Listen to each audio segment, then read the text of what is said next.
To be honest, it's been very informative. I'm so happy I came. It's been very insightful.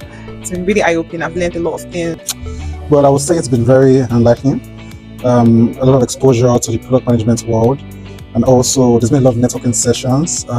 Meeting different people from different organizations and listening to the career pathways and striving differently. It's been very motivating for me.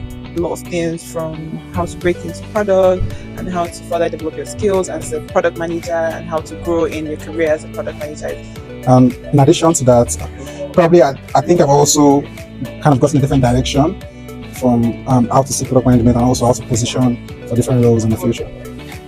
It's been really interesting and amazing. My curiosity coming here today was more related to understanding the product management domain to better support my work. And I think from that perspective, it's been everything I was hoping for and more. Just delving more into the world of PMs and understanding their perspectives in how they approach building products in general. So yeah.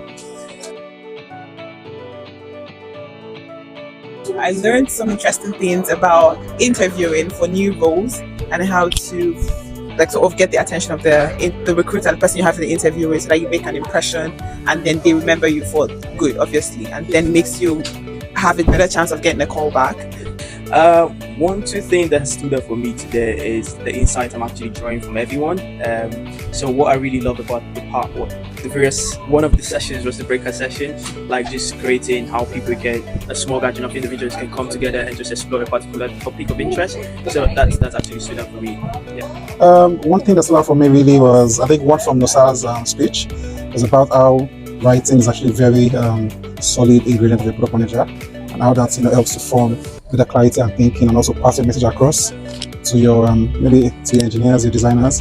And that's one takeaway for me, because most times we actually get to ignore the writing part and also the communication part of product management. I also learned that as a product manager, it might be good for you to sort of have a niche, so that if you're in a particular space, you can sort of grow in that space. If it's fintech or hospitality, whatever it is, that it might make you more of an asset in that field. So this person has XY years of experience in this field. It just sort of makes you more valuable in that field.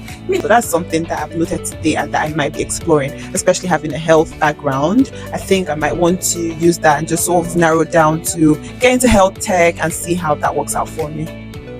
I think the main thing for me is, so for example, I'm currently involved in building an AI product or an AI powered product rather. And for me, in understanding how to approach the product thinking from the perspective of a PM definitely helps as a product designer, because I can begin to see how just things around constraints and better thought processes around the viability of a product. And so not just the usability, which is oftentimes a designer's perspective to these things, but also how do you consider the landscape and the mindsets around the context in which a user would be using your product, and not necessarily how to think like a PM, but in a way how PMs approach these problems, and how I can go back and take that into my work. So yeah, that's been very helpful for me today. Just really not being where you are, but also trying to identify the gaps from where you are to some of the roles that are actually upcoming in the technology industry, and just positioning for them.